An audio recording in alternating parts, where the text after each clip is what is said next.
Hello बच्चों, let's see this question. The question says the temperature at which centigrade and Fahrenheit scale give the same reading is.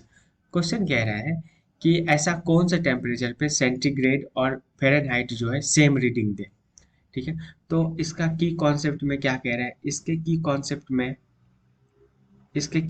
में कह रहा है कि Fahrenheit जो है सेल्सियस के बराबर हो जाए रीडिंग के टर्म में। तो अपन करेंगे क्या कि फ़ारेनहाइट को सेल्सियस में कन्वर्ट करने का जो ये वाला फॉर्मूला है, F is equal to 9/5C plus 32, ये पुट कर देंगे यहाँ पे। तो ये जैसे यहाँ पे पुट किए तो ये आ गया 9/5 degree Celsius plus 32 is equal to centigrade. तो इसका की कॉन्सेप्ट क्या था, इसका की कॉन्सेप्ट था पहले ये लाइन लिखना और उसके बाद फ़ारेनहाइट को सेल्सियस वाले टर्म में लिख देना। ऐसा क्यों लिखना, क्योंकि जो आंसर है वो सेल्सियस के टर्म में ही है। देखो डिग्री सेल्सियस। अब देखो क्या करेंगे, ये 5 से दोनों तरफ 5 से मल्टीप्लाई कर देंगे।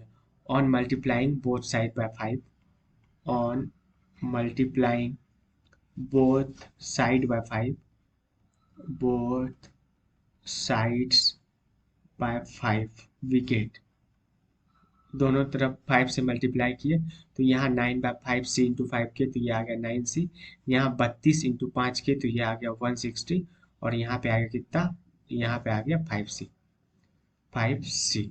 ये 5C को इधर लेके गए और 160 को उधर लेके चले गए, तो 9C माइनस 5C, और ये उधर गया तो निगेटिव हो गया कितना, -160। तो 9 में से 5C घटा तो ये आ गया 4C इज इक्वल टू -160।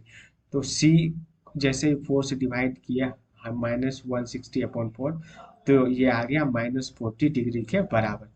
तो जो रीडिंग है वो कितना, -40 डिग्री के बराबर। मतलब -40 डिग्री पे सेंटीग्रेड और फ़ारेनहाइट आपस में सेम रीडिंग देगा। Hence option number A is the correct answer. Hope you understood it well. Best of luck.